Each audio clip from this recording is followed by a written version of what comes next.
Selamat pagi, saya ucapkan kepada Ibu Profesor Dr. Sukmawati Sukamulya selaku dosen pembimbing tesis saya dan kepada dosen penguji sekalian. Perkenalkan, saya Yusuf Kartiko Dwi Tandiono, mahasiswa MBA 54B MBA UGM Jakarta. Pada kesempatan kali ini, izinkan saya untuk mempresentasikan hasil tesis saya yang berjudul Analisis Nilai Wajar Saham PT Supraboga Lestari Tbk setelah diakuisisi PT Global Digital Niaga Tbk.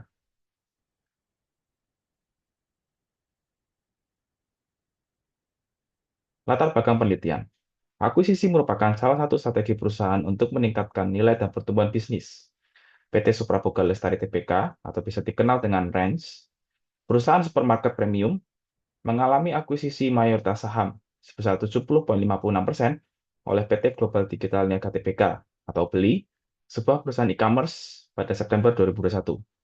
Akuisisi ini bertujuan untuk menciptakan sinergi yang diharapkan berdampak positif pada kinerja RANS. Namun, setelah akuisisi, harga RANS mengalami fluktuasi signifikan, menunjukkan ketidakpastian pasar terhadap prospek perusahaan, di mana di 2021 harga sahamnya meningkat hingga 2.420, namun di tahun 2024 menjadi 470. Kondisi ini penting untuk dikaji agar investor dapat membuat keputusan investasi berdasarkan nilai intrinsik saham yang objektif. Oleh karena itu, penelitian ini menggunakan metode discounted cash flow atau DCF dan analisis sensitivitas untuk mengevaluasi apakah range berada dalam kondisi under atau overvalued setelah adanya akuisisi. Rumusan masalah.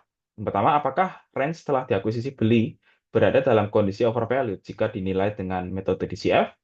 Yang kedua, apakah range setelah diakuisisi beli berada dalam kondisi overvalued jika dianalisis dengan menggunakan analisis sensitivitas? Yang ketiga, apakah investor disarankan untuk menjual, mempertahankan, atau membeli saham range pasca akuisisi? Kemudian tujuan penelitian, yang pertama, menganalisis nilai wajar harga saham range setelah diakuisisi beli menggunakan metode DCF. Kedua, menganalisis nilai wajar harga saham range setelah diakuisisi beli menggunakan analisis sensitivitas dengan skenario optimistis dan pesimistis. Ketiga, memberikan rekomendasi keputusan investasi kepada investor terkait saham range setelah diakuisisi beli. Manfaat penelitiannya bagi akademis sebagai pemenuhan persyaratan kelulusan studi Magister Manajemen FEB UGM. Secara teoritis, memberikan tambahan wawasan mengenai analisis valuasi saham melalui metode DCF dan analisis sensitivitas.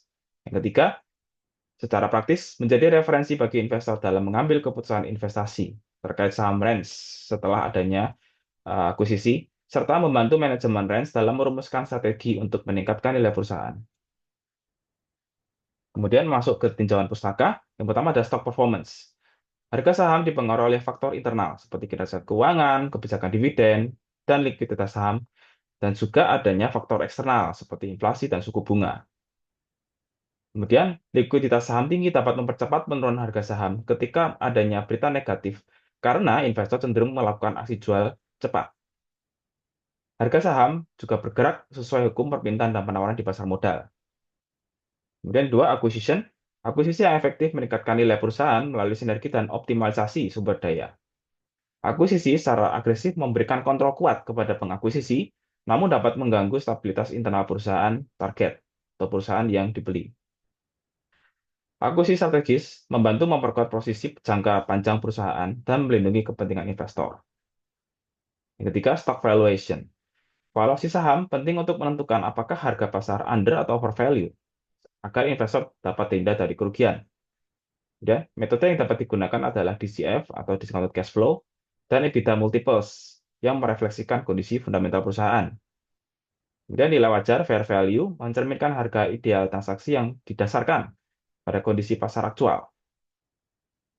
Kemudian keputusan investasi. Keputusan investasi yang tepat didasarkan pada analisis fundamental laporan keuangan serta kondisi makroekonomi aktual. Saham undervalued berpotensi menjadi pilihan investasi menarik untuk investor dengan orientasi jangka panjang. Investor harus mempertimbangkan risiko pasar, volatilitas harga saham, dan potensi return atau imbal balik sebelum membuat keputusan investasi. Kemudian DCF, Metode valuasi yang menghitung nilai intrinsik saham berdasarkan proyeksi arus kas masa depan yang didiskontokan dengan mempertimbangkan tingkat atau faktor risiko. DCF dianggap efektif dalam mencerminkan nilai fundamental perusahaan yang memperhitungkan kondisi risiko saat ini dan prospek masa depan. Kemudian free cash flow atau FCF. Free cash flow to firm mengukur arus kas yang tersedia bagi investor setelah dikurangi biaya operasional dan investasi modal, mencerminkan kesehatan finansial perusahaan. FCFF positif menunjukkan bahwa perusahaan memiliki kapasitas untuk melakukan ekspansi bisnis, investasi baru, maupun melakukan distribusi dividen. Kemudian analisis sensitivitas. Analisis sensitivitas digunakan untuk mengevaluasi dampak perubahan input seperti tingkat pertumbuhan, suku bunga, atau inflasi terhadap output yang berupa nilai intrinsik saham. Analisis sensitivitas dengan skenario terbaik dan terburuk membantu investor untuk menilai risiko investasi secara komprehensif dan mendukung pengambilan keputusan yang lebih baik. Berikut merupakan penelitian terdahulu yang saya ambil. Yang pertama ada analisis nilai wajar saham dalam tender offer studi kasus di PT Bentul yang menunjukkan bahwa PT Bentul undervalue. Yang kedua, estimasi nilai wajar saham PT Bukalapak saat melakukan IPO, di mana ditemukan saham Bukalapak saat melakukan IPO menjadi overvalued. Kemudian yang ketiga ada practicing briefing a note on auditing fair value on investment properties, di mana DCF dilakukan untuk mengetahui nilai saham perusahaan di masa yang akan datang. Keterbatasan dari informasi yang diperoleh investor masih dapat menimbulkan bias bagi investor dalam mengambil keputusan. Kemudian yang keempat, discounted rate and cash flows, a local projection approach, di mana analisis DCF digunakan untuk memproyeksikan valuasi saham perusahaan di masa yang akan datang. Adanya nilai diskon dapat menyebabkan perubahan nilai saham di pasar saham. Yang kelima, enhancing the evaluation of energy investments by supplementing traditional DCF with energy return on investment analysis, di mana hasil penelitian menunjukkan jika penggunaan DCF untuk menghitung pengembalian investasi dapat menimbulkan bias sehingga dibutuhkan ROI untuk memperkuat analisis yang dilakukan. Kemudian kerangka penelitian saya, jadi harga saham PT Rens setelah diakuisisi beli, saya menganalisisnya, kemudian menggunakan DCF, free cash flow to the firm, kemudian juga melakukan analisis sensitivitas menggunakan best and worst skenario.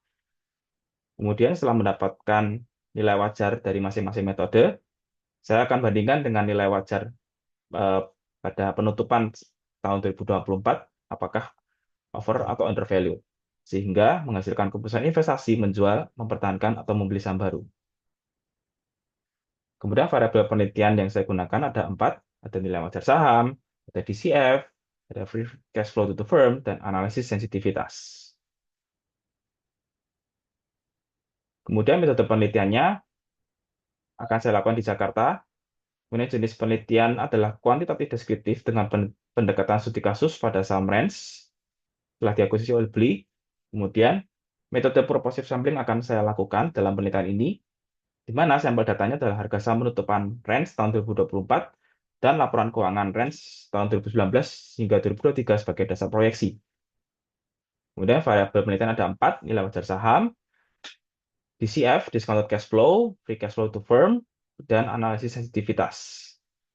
Kemudian metode analisis data, saya menggunakan Microsoft Excel untuk menghitung free cash flow to firm 2024 hingga 2028, menghitung terminal value, WACC, dan enterprise atau equity value. Kemudian hasil valuasi akan dibandingkan dengan harga pasar untuk menentukan kondisi under atau over value. Kemudian penyajian data akan dalam bentuk tabel. Kemudian hasil dan pembahasan. Penelitian ini menggunakan metode DCF dengan pendekatan SCFF dan analisis sensitivitas untuk menghitung nilai wajar saham Rens setelah diakuisisi oleh beli. Proyeksi dilakukan yang mencakup proyeksi pendapatan dan biaya, proyeksi belanja modal, net working capital, dan depresiasi amortisasi untuk periode 2024 hingga 2028 dengan asumsi pertumbuhan moderat. Nilai terminal dihitung dengan pendekatan DCF growth exit dan EBITDA multiples. WACC digunakan sebagai tingkat diskonto sehingga diperoleh dengan pendekatan rata-rata yaitu 10,22%. Berikut adalah perhitungan proyeksi pendapatan biaya hingga depresiasi dan amortisasi. yang sudah saya kalkulasi sebelumnya.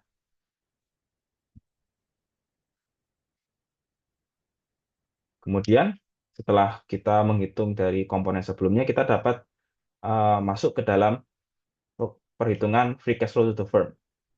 Nah, hasil kalkulasi FCFF dengan metode growth exit 5 tahunan di tabel pertama sebagai berikut. Nah, tabel yang pertama adalah hasil proyeksi dan nilai terminal menggunakan asumsi pertumbuhan jangka panjang sebesar 3,5% dan penggunaan mid-year discounting. Kemudian di bawahnya ada tabel kedua, yaitu tabel Weighted Average Cost of Capital atau WACC, yang dihitung dengan pendekatan rata-rata antara skenario konservatif dan optimistis, yang menghasilkan nilai sebesar 10,22%, di mana angka ini digunakan untuk mendiskontokan arus kas di skenario dasar atau base case. Kemudian setelah mendapatkan FCFF, terminal value, dan WACC-nya, kita dapat menghitung enterprise value-nya, dan juga pada akhirnya fair value-nya. Sehingga fair value range berdasarkan growth exit menunjukkan hasil 519,22 per lembar, di mana hal ini lebih tinggi dari harga pasar Rp470 per lembar, sehingga range dalam kondisi undervalue. Kemudian DCF, hasil perhitungan DCF dengan menggunakan metode EBITDA multiples dengan asumsi pertumbuhan jangka panjang sebesar 3,5% dan penggunaan mid-year discounting, di mana EBITDA peers multiples saya peroleh dari perusahaan terbuka lainnya dengan industri sejenis. Sehingga diteruskan, saya mendapatkan angka fair value dengan perhitungan EBITDA multiples menunjukkan nilai intrinsik sebesar 664,27 per lembar, di mana hal ini juga menunjukkan kondisi undervalue. Kemudian masuk ke dalam analisis sensitivitas, di mana ada worst dan best skenario. Dalam worst case skenario, saya menggunakan asumsi pertumbuhan terminal 2,5%, lebih rendah 1% dari best case, dan BACC 10,48%, yang lebih tinggi dari best case, sehingga nilai intrinsik saham turun menjadi 405,45, di mana hal ini lebih rendah dari harga pasar, sehingga menunjukkan range overvalue. Kemudian pada best case skenario, saya menggunakan asumsi pertumbuhan terminal 4,5% dan WACC 9,97%, di mana nilai intrinsik meningkat menjadi 685,09, jauh di atas harga pasar, menunjukkan undervalue. Kemudian, metode DCF dan growth exit dan EBITDA multiples sama-sama menunjukkan saham range dalam kondisi undervalue jika dibandingkan dengan harga pasar penutupan tahun 2024. Namun, skenario pesimistis dalam analisis sensitivitas worst case menunjukkan kondisi potensi overvalued jika pertumbuhan tidak tercapai atau kondisi ekonomi yang tidak membaik. Kemudian, valuasi dipengaruhi oleh strategi pasca akuisisi seperti efisiensi operasional dan integrasi digital dengan induk usaha beli, yaitu Blibli. Kemudian, implikasi bagi investasi. Bagi investor jangka pendek, perlu waspada terhadap risiko koreksi harga jika skenario pesimistis terjadi. Bagi investor jangka panjang, dapat melihat kondisi undervalued ini sebagai peluang akumulasi dengan ekspektasi perbaikan kinerja jangka menengah. Kesimpulannya, dari hasil valuasi DCF growth exit menunjukkan kondisi undervalued, kemudian DCF menggunakan EBITDA multiples sama-sama undervalued, kemudian analisis sensitivitas dalam metode best case menunjukkan kondisi undervalued, namun dalam worst case, kondisi worst case menunjukkan kondisi overvalued, di mana hal ini menunjukkan terdapat risiko pada skenario pesimistis. Namun, saham range tetap menawarkan potensi investasi menarik, khususnya bagi investor jangka panjang. Saran, bagi investor, saham range layak dipertimbangkan untuk akumulasi, terutama jika investor meyakini adanya sinergi positif dengan beli dapat terrealisasi dengan baik. Kemudian bagi peneliti selanjutnya, disarankan untuk membandingkan dengan perusahaan sejenis, memasukkan analisis rasio keuangan saat ini, serta mempertimbangkan wawancara atau observasi langsung, guna memperkuat konteks keputusan manajerial. Terima kasih.